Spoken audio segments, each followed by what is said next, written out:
শ্রেয়নাম শ্রবণোদাদস্যম মুহূর্তে অভিজিতি প্রভু সর্বে নক্ষত্রতারাদ্যশ্চক্রস্তজ্জন্ম দক্ষিণম শ্রণায়ম শ্রবণোদাদস্যম মুহূর্তে অভিজিতি প্রভু সর্বে নক্ষত্রতারাদ্যশ্চক্রস্তজ্জন্ম দক্ষিণম। তো আজ এই তিথিতে বামন ভগবানের আবির্ভাব হয়েছিল। কখন বলছেন? শ্রণায়ম শ্রবণোদাদস্যম মুহূর্তে অভিজিতি প্রভু। কি বলছেন? এই ভাদ্র মাসের শুক্লপক্ষের দ্বাদশী তিথি সময় ছিল দুপুরবেলা। বলছেন অভিজিতি মুহূর্ত, অভিজিৎ মুহূর্তে আবির্ভাব হয়েছিল বামন ভগবানের। অভিজিৎ মুহূর্ত কখন? অভিজিৎ মুহূর্ত হচ্ছে দুপুরবেলা 12টার সময় বা রাত্রিও 12টার সময়, মানে ওই 12টা বাজতে 12 মিনিট আগে আর 12টা বেজে 12 মিনিট, এই যে 12-12 24 মিনিট সময়, একে বলা হয় অভিজিৎ মুহূর্ত। তো এই অভিজিৎ মুহূর্তে প্রভুর আবির্ভাব হয়েছিল বামন ভগবানের। নক্ষত্র কি ছিল? শ্রবণ, শ্রবণ নক্ষত্র। বলছেন সমস্ত সর্বে নক্ষত্র তারাদ্যা, বলছেন সমস্ত নক্ষত্র তারাগণ এই শুভ সময়ে আবির্ভূত হয়েছিলেন। বলেন শুভ নক্ষত্র, শুভ সময়, এই সময়ে আবির্ভূত হয়েছিলেন। তো সেই সময়ে এই দুপুর বেলা অভিজিৎ মুহূর্তে আবির্ভূত হয়েছিলেন। আর এই সময় কি বলছেন? বিজয়া নাম সা প্রত্যজস্ম জন্ম বিদুর হরে। এই সময়কে বিজয়া নাম সা প্রত্যজস্ম জন্ম বিদুর হরে বলছেন। এই দ্বাদশী তিথিকে, যে তিথিতে বামন ভগবান আবির্ভূত হয়েছিলেন, এই তিথিকে কি বলা হয়? বিজয়া নাম সা প্রত্যয়, বিজয়া দ্বাদশী। তো বিজয়া দ্বাদশী কেন বলা হয়?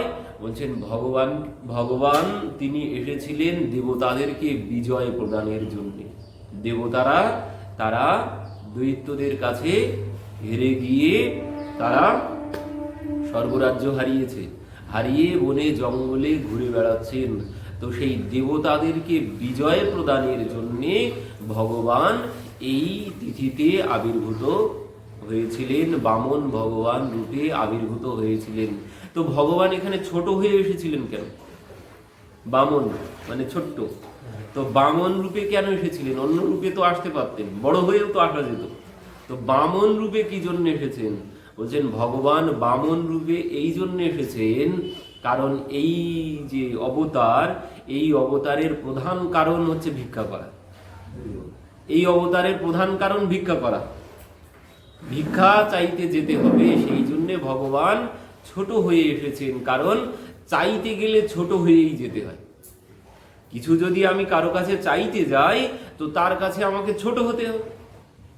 ছোট না হলে তো আমি কিছু পাবো না, আর ছোট না হলে কোনোদিন কারো কাছে কিছু চাওয়া যায় না। তো বড় হয়ে কোনোদিন কেউ কোনোদিন কোটিপতি ব্যক্তি ভিক্ষা চাইতে যাবে না, কত সমস্যা আছে সেখানে। তো সেই জন্যে ভগবান ছোট রূপ ধারণ করেছেন। অনেক রূপ ধারণ করতে পারতেন, কিন্তু তিনি ছোট হয়েছেন আজ। কেন? বলছেন চাইতে যেতে হবে, আমাকে ভিক্ষা চাইতে যেতে হবে। এর মধ্যে অনেক, যে সময় সেই অদিতি মাতা, হ্যাঁ, তো অদিতি মায়ের সম্মুখে যখন প্রভু এলেন, এসে তো অদিতি মাকে প্রভু বললেন, মা আমি সব জানি, তোমাকে বলতে হবে না। তো তোমার যে চাওয়া, এই চাওয়া পূরণ করা অনেক কঠিন। তুমি যে, তোমার মনে কামনা কি? তোমার মনে কামনা আমি সমস্ত দৈত্যদেরকে বধ করি, আর তাদের পত্নীরা সবাই তোমার মতো দুঃখ পাক। তুমি এই ভাবনা ভেবে আছো। তো মা, এই কোনোদিন সম্ভব নয়। তবে যাতে তোমার পুত্রদের কল্যাণ হয় আমি তাই করব। তো ভগবান এই জন্যে ভেবে চিনতে এই ছোট রূপ ধারণ করেছেন, কারণ এই ছাড়া অন্য কোনো পথ নেই, ছোট হতে হবে। এখানে সব জায়গায় যুদ্ধ করে হয় না, তো এই জন্য তিনি এই পথ অবলম্বন করেছেন। এখন তিনি ছোট হয়ে এসেছেন। তো কেন এসেছেন? এসেছেন এই জন্যে, যে সময় বলছেন সেই অদিতি মাতা, এবং পুত্রেষু নষ্টেষু দেব মাতাদিতিস্তদা ঋতে ত্রিবিষ্টপে দৈত্য বর্জত পদান্যথাব। একদা কশ্যপস্তস্য স্রব আশ্রমম ভগবান নিরুৎসবম নিরানন্দম সমাধিবিরতশ্চিরাৎ। কি বলছেন? এবং পুত্রেষু নষ্টেষু দেব মাতাদিতিস্তদা ঋতে ত্রিবিষ্টপে দৈত্য পর্যাত পদান্যথবৎ। বলছেন এবং পুত্রেষু নষ্টেষু, মানে পুত্রদের এই দুঃখের অবস্থায়, দেব মাতা অদিতিস্তদা, দেব মাতা অদিতি পুত্রদের এই দুঃখ দেখে তিনি খুব কষ্ট পেতে শুরু করেছেন। পুত্রদের সাথে মাও স্বর্গরাজ্য হারিয়েছেন। ঋতে ত্রিবিষ্টপে দৈত্য পর্যাত পদান্যথবৎ, মানে দৈত্যদের হাতে সমস্ত স্বর্গরাজ্য দেবতারা হারিয়েছেন। তো বলছেন একদা কশ্যপস্তস্য আশ্রমম ভগবানগত। বলছেন একদা মহারাজ কশ্যপ, কশ্যপের পত্নী অদিতি, তো কশ্যপ গিয়েছিলেন তপস্যা করতে। তিনি ধ্যানমগ্ন ছিলেন অনেক দিন। তো তার সেই ধ্যান ভঙ্গ যখন হয়েছেন, তো সেখান থেকে তিনি ফিরে এসেছেন নিজের কুটিয়াতে। তো কুটিয়াতে ফিরে এসে কি দেখছেন? দেখছেন নিরুৎসবম নিরানন্দম, সেখানে কোনো আনন্দ নেই, সেখানে নিরানন্দ। তো সমাধে বিরত চিরাত। বলছেন যে এমন অবস্থা কেন? পত্নীকে খুঁজে পাচ্ছিলেন না, পত্নীও ওখানে ছিলেন না। তো পত্নীকে খুঁজে বার করলেন, অদিতিকে খুঁজে বার করলেন। তো বার করে জিজ্ঞাসা করলেন এমন অবস্থা কেন, এখানে কোনো আনন্দ নেই কেন? তখন অদিতি মাতা বললেন যে এই এই ঘটনা, আমার পুত্ররা সব তোমার পুত্রদের কাছেই সব হেরে গেছে, গিয়ে আমার পুত্ররা স্বর্গচ্যুত হয়েছে, তারা এখন লুকিয়ে বেড়াচ্ছে বনে জঙ্গলে, তারা পলায়ন করে আছে। তো বলছেন এই বিপদ থেকে একমাত্র সাপত্নীম দীনবদনম কৃতা স্বন পরিগ্রহ সভাজিত যথান্যায় মেদামাহ কুরুদ্বহ। সাপত্নীম দীনবদনম, মানে পত্নীর এই দীন অবস্থা, দুঃখিত অবস্থা দেখে বলছেন কৃতাসন পরিগ্রহ সভাজিত যথান্যায় মেদামাহ কুরুদ্বহ। তিনি যখন জিজ্ঞাসা করেছেন, তখন অদিতি মাতা বলছেন যে তোমার পুত্রগণ অসুরগণ আমার পুত্রদেরকে তারা স্বর্গচ্যুত করেছে। তো এই বিপদ থেকে, আমার পুত্রদের এই দুঃখ থেকে একমাত্র তুমি পারো তাদের এই দুঃখ দূর করতে। আপনি ছাড়া এই দুঃখ তাদের দূর করার আর কেউ নেই। তো আপনি আমার পুত্রদের মঙ্গল করুন, তাদের দুঃখ দূর করুন। তো এই কথা যখন বলেছেন, ঋষি কশ্যপ হাসতে শুরু করেছেন। কশ্যপ বলছেন অহো মায়া বলম বিষ্ণু স্নেহ বধ্যম ইমাম জগৎ, বলে তিনি হাসতে শুরু করেছেন। কি বলছেন? অহো মায়া, অহো মায়া বলম বিষ্ণু। বলছেন বিষ্ণুর কেমন মায়া, যে মায়ার দ্বারা স্নেহ বধ্যম ইমাম জগৎ, যে মায়ার দ্বারা এই জগৎ বাঁধা আছে। বিষ্ণুর কেমন মায়া, সেই মায়ার দ্বারা এই জগৎ বাঁধা আছে। বলছেন যেখানে সত্য কি? কশ্যপ বলছেন ক দেহ ভূত ক অনাত্মা ক চাত্মা কৃতে পরহ কশ্যকে পতিপুত্রাদ্যা মোহ এব হি কারণম। বলছেন এটাই সত্য, জগতের সত্য কি? বলছেন ক দেহ, বলছেন এই দেহ, এই দেহ কি বলছেন ভৌতিক ও অনাত্মা, বলছেন এই অনাত্ম শরীর, এই ভৌতিক শরীর পঞ্চভূতের দ্বারা গঠিত। ক্ষিতি অপ তেজ মরুদ্বম, এই পঞ্চভূতের দ্বারা এই শরীর গঠিত। আর কোথায় আত্মা? প্রকৃতি পর, যে আত্মা রূপে যিনি ভগবান, যিনি বসে আছেন এই শরীরের ভিতরে, বলছেন তার প্রতি আমাদের কোনো ভালোবাসা নেই। তবে এই মিথ্যা যে শরীর, এই মিথ্যা শরীরের প্রতি আমাদের সবার ভালোবাসা আছে, কিন্তু যাকে ভালোবাসা উচিত তাকে আমরা কেউ ভালোবাসি না। বলছেন ক দেহ ভৌতিক অনাত্মা, বলছেন এই অনাত্ম শরীর, এই শরীরের প্রতি আমাদের এত মোহ, এত ভালোবাসা। আর বলছেন কোথায় আত্মা, যিনি প্রকৃত পর, তিনি হচ্ছেন পরমাত্মা রূপে, পরমাত্মা আত্মা রূপে আমাদের মধ্যে বসে আছেন বলে এই শরীর কাজ করছে। তিনি যদি না থাকতেন এই শরীরের কোনো মূল্য থাকতো না। বলছেন কস্য কে পুত্রাদ্যা পতি পুত্রাদ্যা মোহ এহি কারণম, বলছেন যাদের প্রতি আমাদের এত ভালোবাসা, পতি পত্নী পুত্র কন্যা, যাদের প্রতি আমাদের এত ভালোবাসা, বলছেন কস্য কে পতি পুত্রাদ্যা, বলছেন কে কার পতি, কে কার পত্নী, কে কার পুত্র, কে কার কন্যা। বলছেন কেউ কারো পতি নয়, কেউ কারো পুত্র নয়, কেউ কারো কন্যা নয়, কেউ কারো পত্নী নয়, একমাত্র পতিকে। পতি হচ্ছেন জগৎপতি। তমেব মাতা চ তমেব পিতা চ তমেব বন্ধুশ্চ সখা তমেব, বলছেন তিনি সব। কিন্তু আমাদের মোহ এই সংসারে, হচ্ছেন যাদের প্রতি আমাদের মোহ, তারা কেউ আমার নয়। এ পতি পুত্র বান্ধব যত মরি যাবে শত শত, আপনারে হও সাবধান, এরা কেউ আমার নয়, একমাত্র আমার তিনি, যিনি এই শরীরটাকে চালাচ্ছেন, যিনি আমার মধ্যে বসে আছেন, তিনি একমাত্র আমার আপনজন।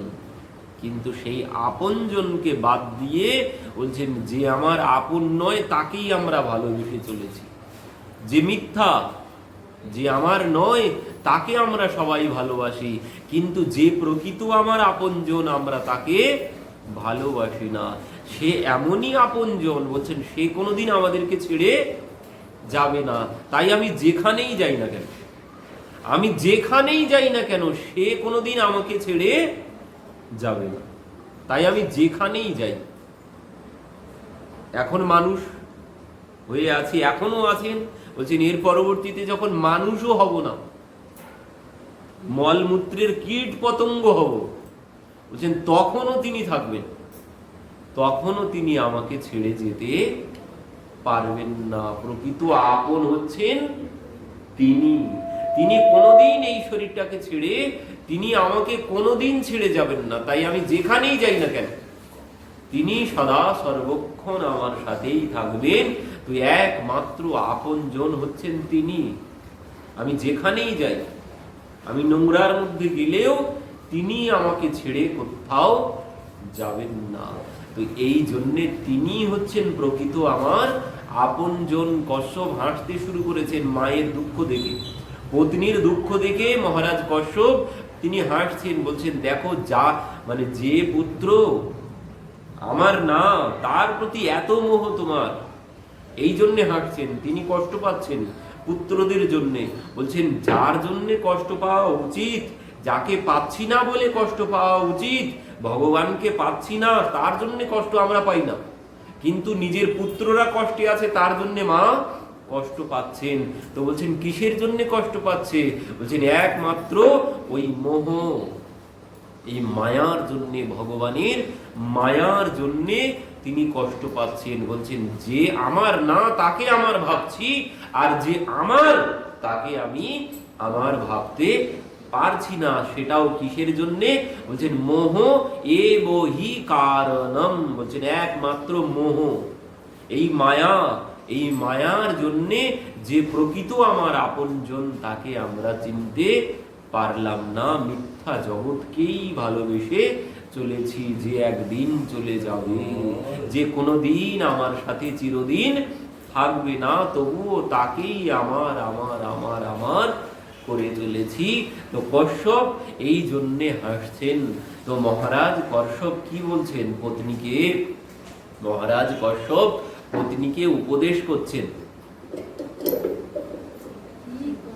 বলছেন উপতিষ্ঠস্ব পুরুষং ভগবন্तं জনার্দনম সর্বভূতগুহাবাসম বাসুদেব জগদ্গুরুম। কি বলছেন? উপতিষ্ঠস্ব পুরুষং ভগবন্ত্যং জনার্দনম সর্বভূত গুহাবাসম বাসুদেবম জগদ্গুরুম। বলছেন যিনি জগৎ গুরু, গুরু মানেই না যে যিনি ওই দীক্ষা দেওয়া গুরু। এখানে কি বলছেন? বাসুদেবম জগৎ গুরু, বলছেন জগতের গুরু মানে জগতের সবার বড় যিনি, সবার মালিক যিনি, এই জন্য তাকে গুরু বলা হয়েছে, মানে দীক্ষা দেওয়া গুরু নয়। এনাকে এখানে বলা হয়েছে এই অর্থে, বলছেন বাসুদেবম জগৎ গুরুম, তিনি জগতের মালিক, সবার বড়। গুরু শব্দের অর্থ যিনি সবার বড় তাকে গুরু বলে। তো বলছেন তিনি সবার বড়, তিনি জগৎ গুরু, তার শরণাপন্ন হও, তিনি তোমার সমস্ত এই বিপদ থেকে তিনি রক্ষা করবেন। জীবের সমস্ত দুঃখ তিনি দূর করতে পারেন, আমি কোনো কিছু করতে পারবো না। দেবী তোমার দুঃখ ভগবানই দূর করবে, তুমি তার শরণাগত হও। তো এই কথা যখন বলেছেন, তো এবার পত্নী জিজ্ঞাসা করছেন, অদিতি মাতা জিজ্ঞাসা করছেন, কি বলছেন?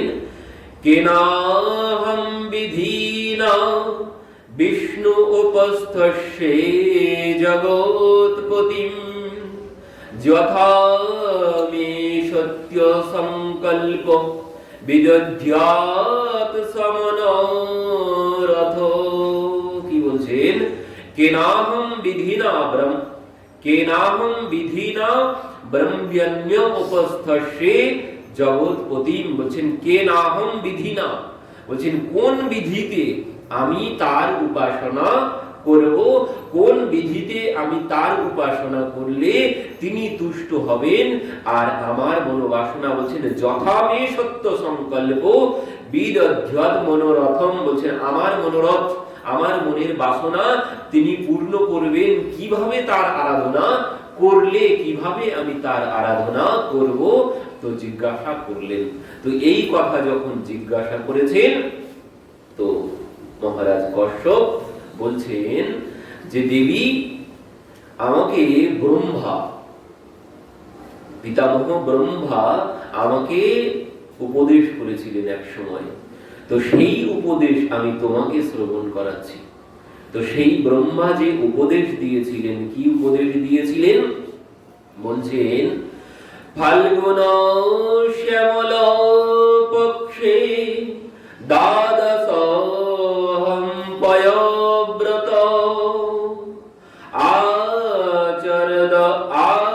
আচর্যেদর বৃন্দাক্ষম ভক্তা পরমান্বিতম। কি বলছেন? ফাল্গুন শ্যামল পক্ষে দ্বাদশহম পয়ব্রত। দেবী ব্রহ্মা আমাকে উপদেশ করেছিল। কি উপদেশ করেছিল? বলছেন যদি কেউ এই ফাল্গুন শ্যামল পক্ষে দ্বাদশহম পয়ব্রত, বলছেন ফাল্গুন মাসে শুক্ল পক্ষের প্রতিপদা থেকে দ্বাদশী পর্যন্ত এই 12 দিন যদি কেউ ভগবানের ব্রত করেন, দ্বাদশী থেকে ফাল্গুন মাসে শুক্ল পক্ষের প্রতিপদা থেকে দ্বাদশী পর্যন্ত এই 12 দিন দুগ্ধ পান করে ব্রত করতে হবে। আর এই ব্রত করলে বলছেন ভগবান খুব সন্তুষ্ট হন, আর যে যাই চাইবে, তার যে মনোকামনা থাকবে সেই মনোকামনা পূর্ণ হবে। আর কি হবে? বলছেন কেউ যদি পুত্রের কামনার জন্য, যে যেমন পুত্র চাইবে ঠিক তেমন পুত্র সে লাভ করতে পারবে যদি কেউ এই ব্রত পালন করেন। তো বলছেন এই ব্রত করতে হবে, এই ফাল্গুন মাসের শুক্লপক্ষের প্রতিপদা থেকে দ্বাদশী পর্যন্ত দুগ্ধ পান করে, আর অন্য কিছু না, শুধুমাত্র এই 12 দিন দুগ্ধ পান করতে হবে। দুগ্ধ পান করে এই ব্রত করতে হবে। আর কি করতে হবে, যদি সম্ভব হয় তো ওই বরাহ মানে শুকর, বলছেন এই বরাহ যে মুখ দিয়ে দাঁত দিয়ে যে মাটি তোলে না, বলছেন ওই মাটি, ওই মৃত্তিকা অঙ্গে ধারণ করতে হবে। অঙ্গে ধারণ করে স্নান করতে হবে। আর স্নানকালে জলে নেমে এই মন্ত্র পাঠ করতে হবে। কি মন্ত্র বলছেন, তম দেবাদিবরাহেন রসয়া স্থনমিচ্ছুত উদ্ধৃত্য নমস্ত্যভ্যম পাপমানম মে প্রণাসনম। কি বলছেন, ত্বম দেবাদি বরাহেন রসয়া স্থনমিচ্যুত। তম দেবাদি বরাহেন রসয়া স্থনমিচ্যুত উদ্ধৃতাসি নমস্ত্যভ্যম পাপমানম মে প্রণাসনম। বলছেন তম দেবাদি বরাহেন, হে প্রভু তুমি বরাহ রূপ ধারণ করেছিলে, আর বরাহ রূপ ধারণ করে তুমি সেই রসাতল থেকে এই পৃথিবীকে উদ্ধার করেছিলে। কিসের জন্য? এই জগতের জন্য। তুমি যদি এই পৃথিবীকে সেই রসাতল থেকে উদ্ধার না করতে, তাহলে আমরা কোথায় যেতাম? তো তিনি আমাদের জন্য এই পৃথিবীকে তিনি রসাতল থেকে উদ্ধার করেছিলেন। তো বলছেন প্রভু তোমার জন্যই আমরা আজ এই পৃথিবীর উপরে বাস করতে পারছি। তো প্রভু তোমার জন্যই আজ এই জীবন ধারণ করতে পারছি। তো প্রভু তোমার চরণে আমার কোটি কোটি প্রণাম, বারবার দণ্ডবত। তো এই মন্ত্র বলছেন, এই মন্ত্র পাঠ করে স্নান করতে হবে। তো এই মন্ত্র পাঠ করে স্নান করতে হবে। এবার স্নান করে কি বলছেন, স্নান করে অনেক মন্ত্র পাঠের কথা বলেছেন। এবার ভগবানকে আহ্বান করতে হবে, আবাহন করতে হবে, তাকে ডাকতে হবে ভগবানকে। তো কোন মন্ত্রে বলছেন, নমো অব্যক্তায় সূক্ষ্মায় প্রধান পুরুষায় চ চতুর্বিংশদ গুণজ্ঞায় গুণসংখ্যায় হে তবে নমো শীর্ষ্ণ ত্রিপদে চতুর্শৃঙ্গায় তন্তবে শব্দ হস্তায় যজ্ঞায় ত্রৈবিদ্যাত্মনে নমঃ নমো শিবায় রুদ্রায় নমঃ শক্তিধরায় চ সর্বো বিদ্যাধিপতয়ে ভূতানাম পতয়ে নমঃ। কি বলছেন, নমো শিবায় রুদ্রায় নমঃ শক্তিধরায় চ সর্ববিদ্যাধিপতয়ে ভূতানাম পতয়ে নমঃ। অদিতি মাতা বলছেন, এই মন্ত্র মহারাজ কশ্যপ বলেছেন। তো মন্ত্র পাঠ করছেন অদিতি মাতা। তো অদিতি মাতা এই মন্ত্রে এখানে কি বলেছেন দেখুন, নমো শিবায় রুদ্রায়। নমো শিবায়, শিব শব্দের অর্থ কি? শিব শব্দের অর্থ মানে যিনি জীবের কল্যাণ করেন তিনি হচ্ছেন শিব। শিব মানে কিন্তু মহাদেব নয়। শিব মানে যিনি জীবের কল্যাণ করেন তিনি শিব। বলছেন তুমি শিব, আর কি তুমি রুদ্র। রুদ্র মানে কি? রুদ্র মানে আমরাও মহাদেব ভাবি। রুদ্র মানে মহাদেব নয়, রুদ্র মানে যিনি জীবকে সংহার করেন তিনি রুদ্র। তো বলছেন তুমি শিব, তুমি সমস্ত জীবের কল্যাণকারী, তুমি সবার আবার সংহারকারী। আর কি বলছেন, নমো শক্তি ধরায় চ, বলছেন সমস্ত শক্তি তোমার থেকেই প্রাপ্ত হয় জীব। আর কি বলছেন, সর্ববিদ্যাধিপতয়ে, বলছেন সমস্ত কিছুর অধিপতি তুমি। আরো কি বলছেন, ভূত নাম পতয়ে নমঃ, বলছেন তোমাকে আমার বারবার প্রণাম। আমরা কি করি এখানে, সর্ববিদ্যাধিপতয়ে ভূত নাম অধিপতয়ে নমঃ, এই যে গণপতি পূজা হয়ে গেল, তো এনার পূজা, ইনি ওই সবার আগে এনার পূজা করতে হয়। কেন? গণেশের পূজা সবার আগে করতে হয়, দেবতার পূজা করতে গেলে আগে গণেশের পূজা করতে হবে। কেন গণেশের পূজা করতে হবে? এই গণেশ আর কেউ নয়, স্বয়ং ভগবানই। স্বয়ং ভগবান এই রূপ ধারণ করে এসেছেন, তাই না হলে অগ্রে পূজা, অগ্রে পূজা কার হয়? সেই রাজসূয় যজ্ঞে হয়েছিল। ধর্মরাজ যুধিষ্ঠির যখন রাজসূয় যজ্ঞে বললেন যে প্রথম পূজার অধিকারী কে হবে, কাকে প্রথম পূজা করব, তো সেখানে সবাই সহমত করলেন। জরাসন্ধের পুত্র ছিলেন সেখানে, সেও বললেন, সেখানে আমাদের পিতামহ ভীষ্ম সবাই মত দিলেন যে অগ্রে মানে প্রথম পূজা হবে বাসুদেবের, ভগবান শ্রীকৃষ্ণের প্রথম পূজা হবে। প্রথম পূজার অধিকারী একমাত্র তিনি, তিনি ছাড়া প্রথম পূজা কেউ পাবেন না। তো সেখানে শিশুপাল উঠে দাঁড়িয়েছিল, শিশুপাল সহ্য করতে পারলেন না। শিশুপাল বলছে কি জন্যে ইনি প্রথম পূজা পাবে? এই যে জরাসন্ধের পুত্র, এ কিছু জানে না, এ ছোট্ট বালক, এর কথা মতো। আর এই যে পিতামহ ভীষ্ম, এনার হয়ে গেছে, ইনি বয়স হয়ে গেছে, ইনি হয়ে গেছেন বুড়ো, এনারও বুদ্ধির ঠিক নেই, আর এ বালক, এরও বুদ্ধির কোনো ঠিক নেই। এদের কথাতে এনাকে কেন পূজা করতে যেতে হবে? এনাকে প্রথম পূজা করা যাবে না। কিন্তু সেখানে প্রথম পূজা ভগবানেরই হলো, ভগবানের পূজা প্রথম হলো। তো সব কিছুর আগে ভগবানেরই পূজা হবে। তো এই যে এখানে গণেশের পূজা হয়, সব কিছুর আগে আমরা গণেশের পূজা করি। তো কেন? বলছেন গণেশ আর কেউ না, ভগবানই স্বয়ং গণেশ রূপে এসেছিলেন পার্বতী মাতাকে। তিনি আশীর্বাদ দিয়েছিলেন যে আমি তোমার কাছে পুত্র রূপে যাব। তো সেই জন্যে ভগবান গণেশ রূপে এসেছেন, সেই জন্যে গণেশের অগ্রে পূজা হয়। না হলে এমনি এমনি গণেশ যদি কোনো দেবতা হতো, কোনোদিন সম্ভব নয়। কোনো দেবতার পূজা ভগবানের আগে হবে, কোনোদিন সম্ভব নয়। এই গণেশ কোনো দেবতা নয়, গণেশ হচ্ছে স্বয়ং ভগবান, তাই তার অগ্রে পূজা হয়। তিনি কোনো দেবতা নন। তো অগ্রে পূজা ভগবানেরই হয়। তো এখানেও সেই কথাই বলেছেন অদিতি মাতা, বলছেন সর্ববিদ্যাধিপতয়ে, ওই যে গণধিপতয়ে বলছেন সর্ববিদ্যাধিপতয়ে ভূতানাম পতয়ে নমঃ, বলছেন তোমাকে বারবার প্রণাম, সমস্ত কিছুর অধিপতি তুমি। আমরা যা কিছু করি, দেব দেবীর পূজা করি, সব পূজার অধিপতি তিনি। যাই কিছু করি, এই দুর্গা পূজা করি, কালী পূজা করি, যে দেবতার পূজা করি না কেন, সব পূজার অধিপতি কিন্তু তিনি।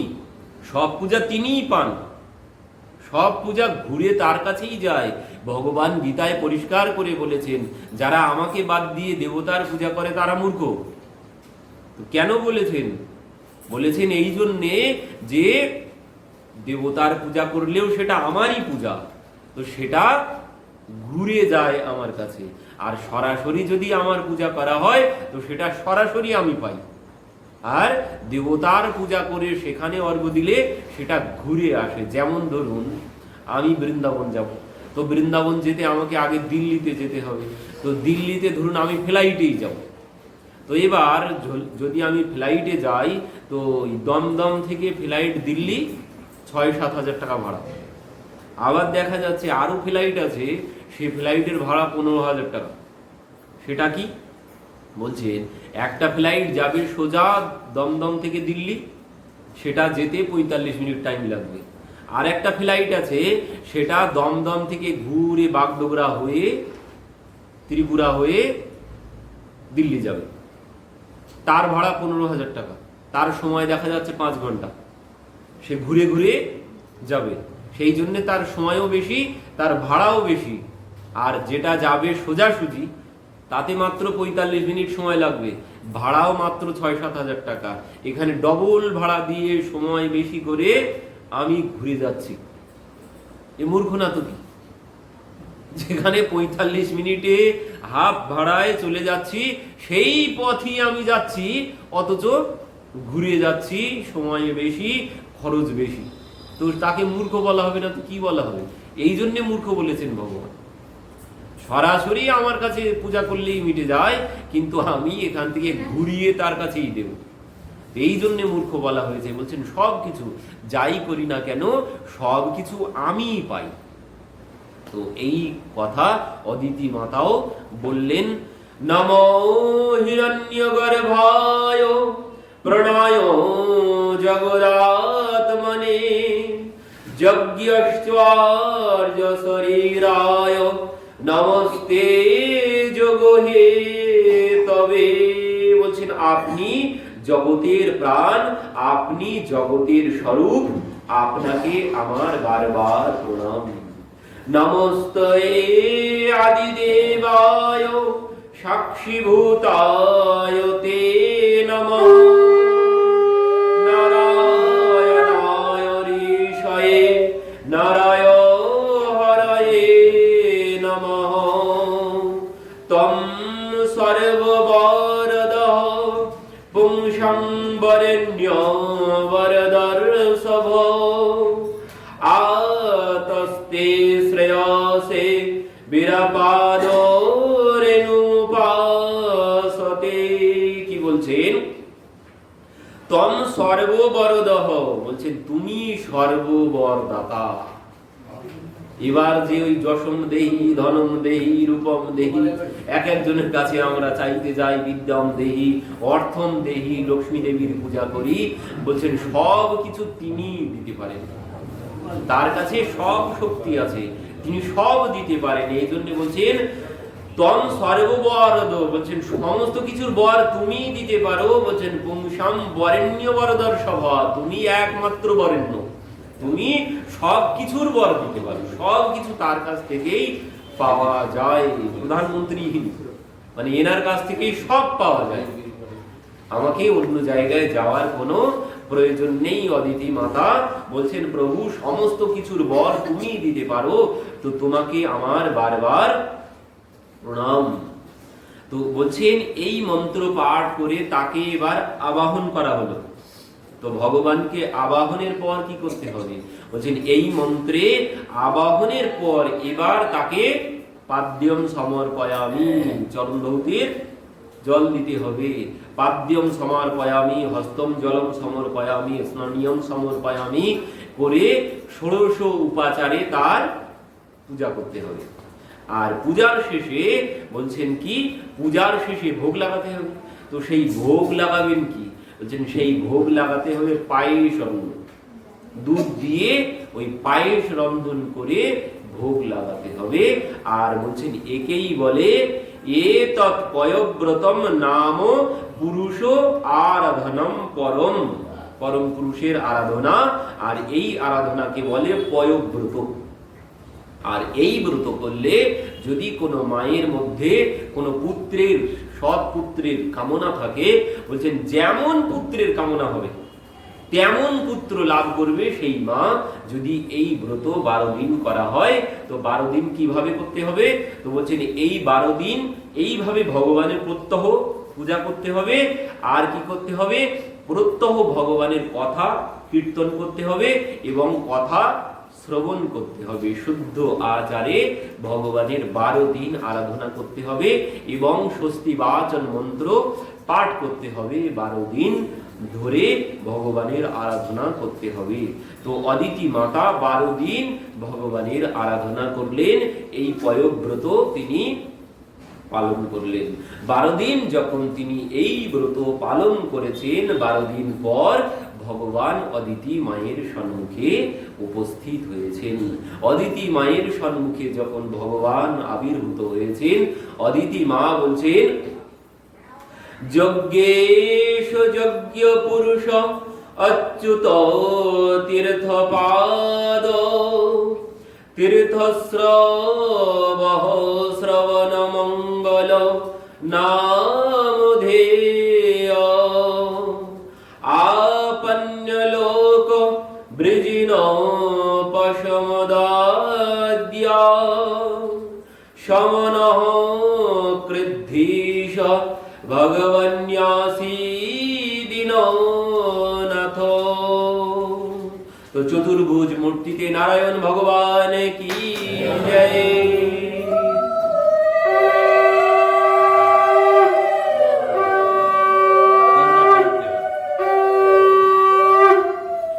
নারায়ণ ভগবান অদিতি মায়ের সম্মুখে আবির্ভূত হয়েছেন। অদিতি মাতা বলছেন, প্রভু আপনি যজ্ঞের প্রভু, নিজেই স্বয়ং যজ্ঞ। আপনার চরণ কমলের আশ্রয় নিয়ে লোক ভব সাগর পার হয়। আপনার চরণ কমলের আশ্রয় নিয়ে লোক জীব ভব সাগর পার হয়।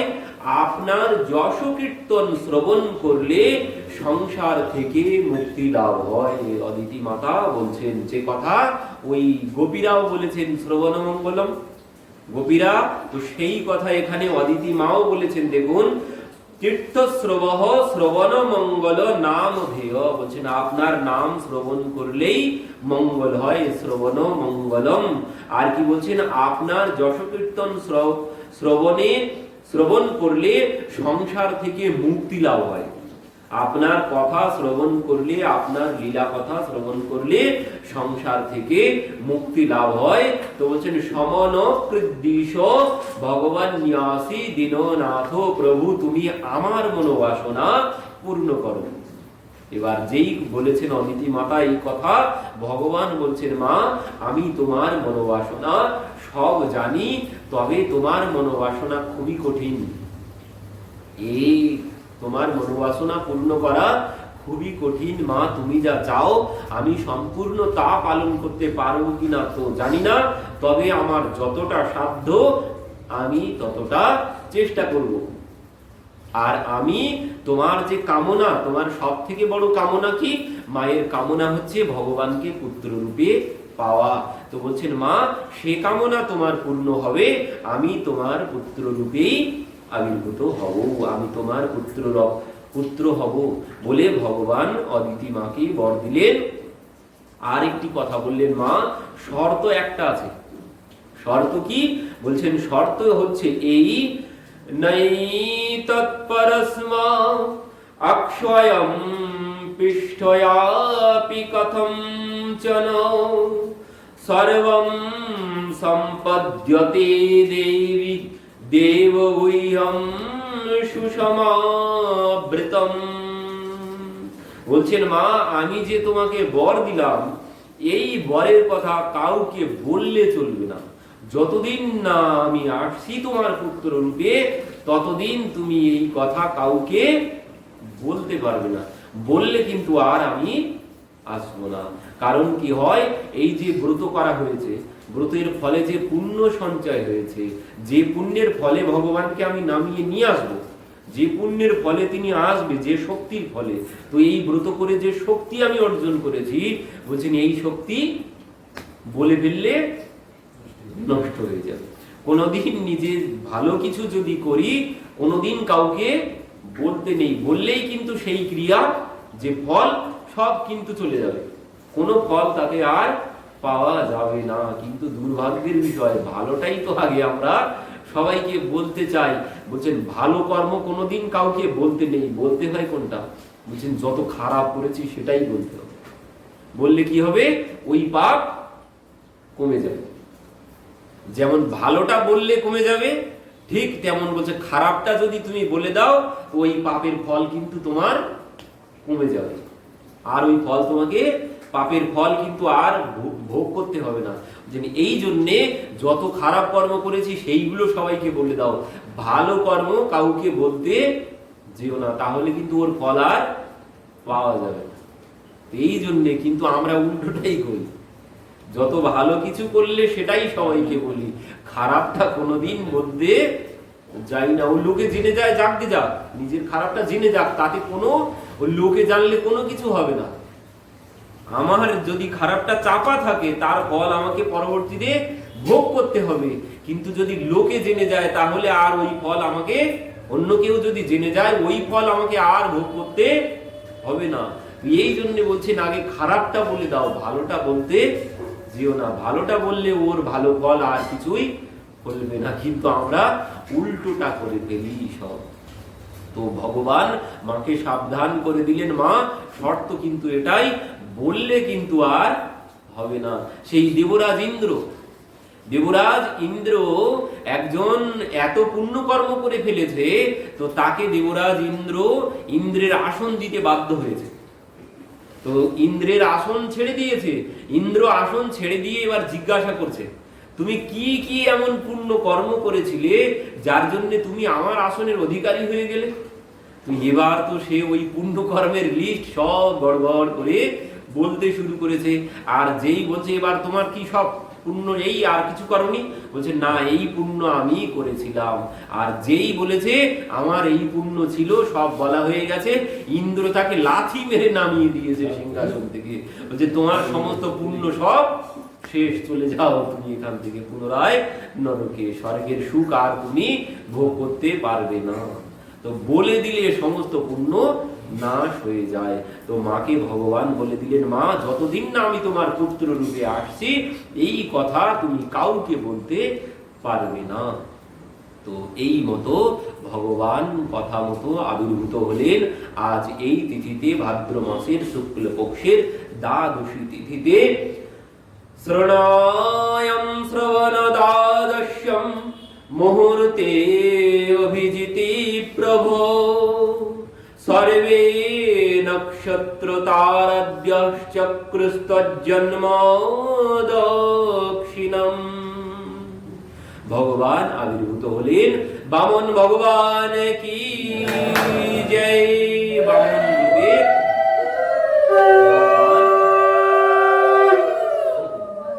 প্রথমে ওই শঙ্খচক্র গদা পদ্মধারী হয়েই তিনি আবির্ভূত হলেন। পরবর্তীতে ছোট্ট রূপ ধারণ করে অদিতি মায়ের পাশে গিয়ে যেভাবে ভগবান আবির্ভূত হন, ওইভাবেই মায়ের পাশে গিয়ে শয়ন করলেন। তো সেই ভগবানকে দেখে তো সবাই আনন্দ পেলেন খুব। বলছেন, তম বটু বামনম দৃष्ट्वा মদমানমহর্ষয়া কর্মাণি কারয়ামাসু পুরস্কৃত্য প্রজাপতিম। বলছেন সমস্ত রমণীগণ সবাই বামন ভগবানকে দেখে খুব আনন্দ পেলেন। ভগবান ছোট্ট রূপ ধারণ করে এসেছেন। আর এই তিথিকে, যে তিথিতে ভগবান এসেছিলেন বামন রূপ ধারণ করে, সেই তিথিকে বলা হয় বিজয়া নাম সাপ্রত্যা যস্বাম জন্ম বিদুর হরে। বলছেন যে তিথিতে ভগবান এসেছেন সেই তিথিকে বলা হয় বিজয়া দ্বাদশী তিথি। তো